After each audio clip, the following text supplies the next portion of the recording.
the proficient and safe handling of boats is essential.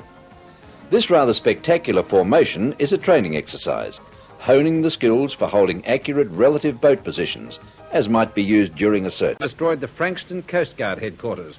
Robin Miller reports that Coast Guard officers estimate it will cost $200,000 to rebuild and replace vital rescue equipment.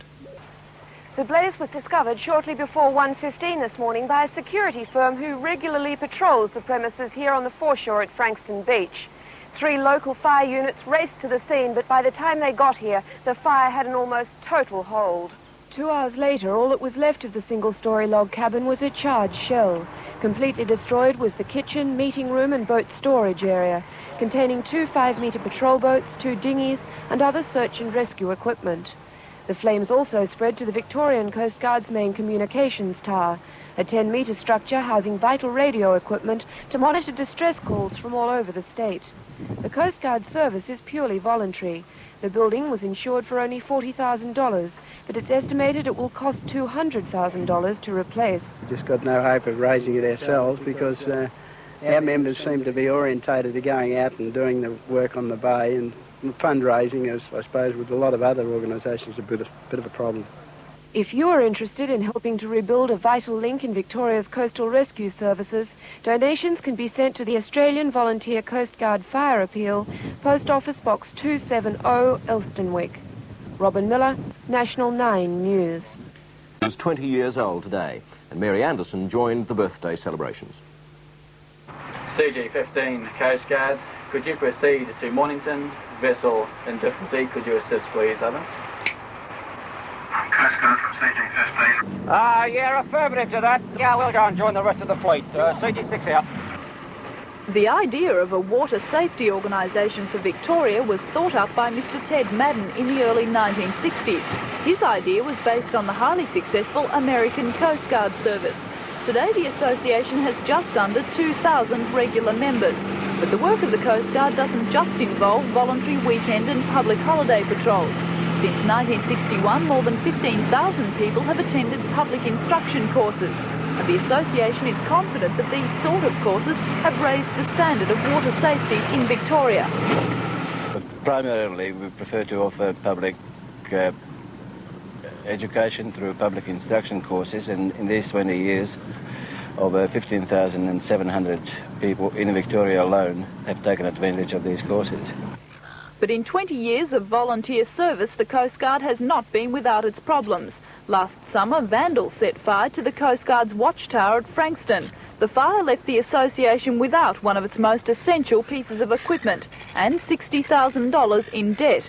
Finance for the tower and for the rest of the association's activities will come from water safety grants and fundraising. But even with its problems and a busy summer ahead, the Australian Coast Guard has some free 20th birthday advice. And it's based on one common rescue situation which will crop up time and time again this summer. Stay with the boat. Whatever happens, stay with the boat.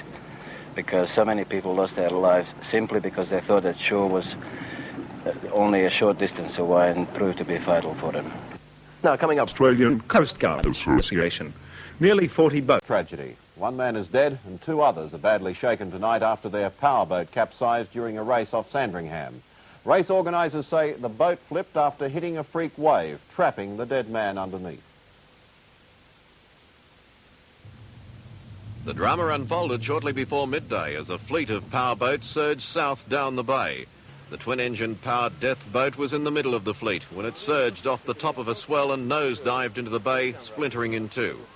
One of the other race competitors immediately sent off a mayday call. It was 11:52, and within a couple of minutes 2 Coast Guard boats were on the scene. And what was initially thought were the only 2 occupants were pulled aboard. Shocked and shaken, they revealed there was a 3rd crew member, but they were unable to find him. As soon as I got under there, I could see the legs dangling, and I tried to pull him out, but he was stuck. He was stuck in, what's still in the seat of the... Underneath the boat. The boat was upside down. The dead man and the 2 survivors were taken ashore while Coast Guard officials tried to salvage the wrecked boat. The bow section was towed ashore, and what was left told dramatically of the ferocity of impact. Out on the bay, divers were sent in to try and prevent the stern section from sinking. As they made repeated dives, an oil and petrol slick moved out across the bay, a silent testimony to the earlier tragedy. The divers have had to call off their salvage attempt for two reasons. Firstly, there's a change coming across the bay, and secondly, fuel leaking from the two engines was causing irritation to their skin. The death was the first involving powerboat racing during the long history of the sport in Victoria. Well, earlier today, fears for the safety of two men missing on the bay also sparked a big rescue operation. Luckily, a helicopter soon spotted the two men who had spent the night on the bay after their boat's engine broke down. Jennifer Kite has the details. John Gaffney and Andrew Bassett, both 31 years of age, were towed into Frankston this morning by the police launch. They'd gone fishing at 5 o'clock last night, and when they hadn't returned by 10 o'clock, the alarm was raised. The police air wing began searching for the boat this morning, along with 3 police boats. It's a 5.5-metre fiberglass open motorboat. It was later spotted by the Southern Peninsula Rescue Squad helicopter. And we took our time and did everything right, set off flares and did all the right things, but eventually in trying to start the motor a number of times, the battery got too flat, so we saved the battery to use lights. And we used lights, but we didn't realise the land looks very close. This side looked very close, but as it turns out, we were miles from anywhere. We were nearly on the other side. You know. The bay can be quite deceiving, as a lot of boaters know, many through similar experiences. The men were glad to be back, as were their families. It was a long night, wasn't it, eh? Now we have arrived at the on-water side of our functions. In the early days of the Coast Guard, members used their own boats to carry out patrols. Now, Coast Guard-owned vessels patrol allotted areas at most of the shore stations. Inflatables are becoming a strong part of the fleet, being invaluable in areas of restricted depth or narrow, difficult waterways. The working heart of the fleet comprise high-speed patrol boats of various types and size, featuring both glass and aluminium construction. Larger vessels such as CG-31 and CG-29 are utilised where long range is important, or where excessive sea conditions dictate the need for increased size. Now our intentions for the rest of the day. Coast Guard Melbourne, Coast Guard Melbourne, CG-31.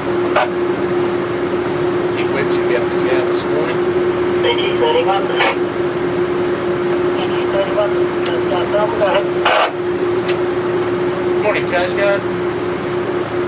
We've departed Patterson River, we'll be code 31 between Mornington and Ricketts Point this morning and this afternoon. Code 31, over. Coast Guard clear. Roger, Coast Guard 31 out. Alright, set up the radar. We'll have a look to see if there's any ships out there.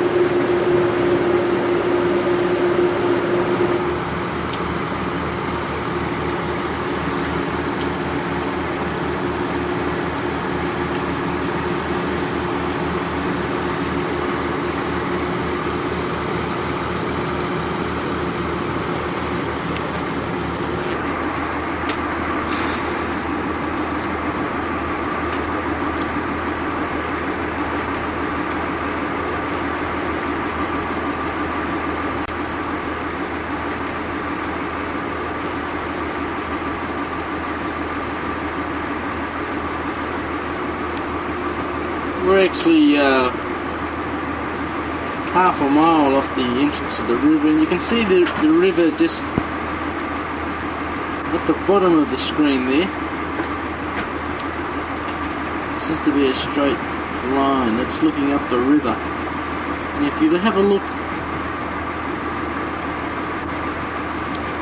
at the entrance of the river, you can see what I call the special marker, and to the left, to your left, immediately from the special marker, is 2 more contacts.